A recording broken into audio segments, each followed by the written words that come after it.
Hi, I'm Chris Smith. And I'm Ray Morgan. Yep, and we are approaching the end of our journey at CES in Las Vegas this year, and these are the big headlines from day 3. Now, we started off our day going over to one of the most eagerly anticipated gadgets of the show for us so far. It was at the ASUS stand, and it was the NX90 laptop.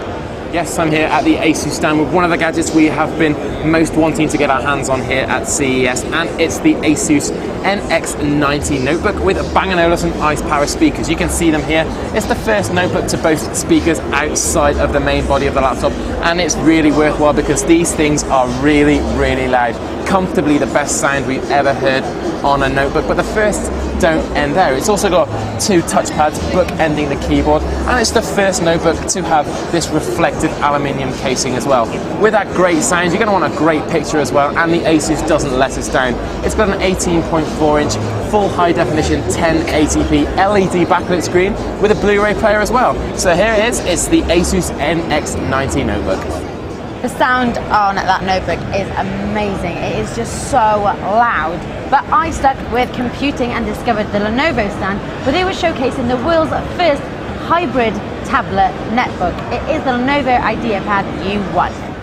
In its netbook, guys, it runs Windows 7 and has an Intel Core Duo processor. But the pièce de résistance with the U1 is, if I just unclip this here, you get a detachable 11.1-inch HD display tablet. What a nifty bit of kit that was. Really be interesting to see if other companies follow suit. Next up for me on the journey was a trip to the Panasonic stand to check out their new portable Blu-ray player. Yep, I'm here at the Panasonic stand, and I've been literally brought to my knees by this portable Blu-ray player that they're calling the DMP B100. As you can see here, playing Battlestar Galactica, great quality on the 8.9-inch wide-inch screen. But one of the main features that sets this aside and gives it a bit of a signature is this freestyle viewing screen. So you can lift it up and place it however you wish, whatever comfortable for you. It's also got a car adapter as well, so you can watch your movies on the go, and an SDXC slot here for up to 64 gig of memory, so you can put your photos and a lot of your standard definition content on here. The screen is actually pretty good. There's a little bit of noise in there. It's not as crystal clear as some of the LEDs or plasmas we've seen, but that's what we'd expect from something of this size. The Blu-rays just go here in the DVD dock, and it's very straightforward to use. Very nice little piece of kit indeed. This is the Panasonic DMP B100 portable Blu-ray player. It's nice to see a bit of Blu-ray amidst all this 3D at this year's CES. Last but no means least, I took a trip to the Microsoft stand to check out the new Arcos 9 Slate.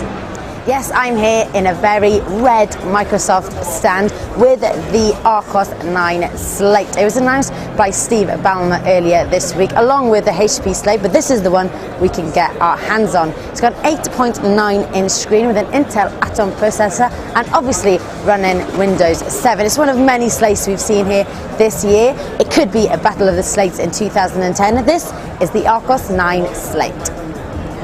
So it certainly seems that we're going into tablets in a big way in 2010. So that's about it from CES really. We spent the last 2 to 3 days trawling the big manufacturers to bring you the hottest new tech for the coming year. What have you thought, Ree? I feel a bit underwhelmed. It's my first CES and there just hasn't been that one piece of kit that just everyone is trying to get their hands on. Last year we had the LG Watch Phone and the unveiling of the Palm Pre, but this year there hasn't been one killer piece of tech. No, well there has been a slew of magnificent televisions from manufacturers like LG, Samsung and Sharp, and Toshiba's Cell TV as well, and a lot of 3D. It'll be really interesting to see if this is finally the year where 3D makes it into our homes. So what's been your favourite gadget, Ree? I think I'm going to have to stick with the TV because you just can't get away with it. And my favourite has to be the Samsung 9000 series. It is just unbelievably thin, and the fact that you can pack so many features in, it is just fantastic. I can't wait to get my hands on one.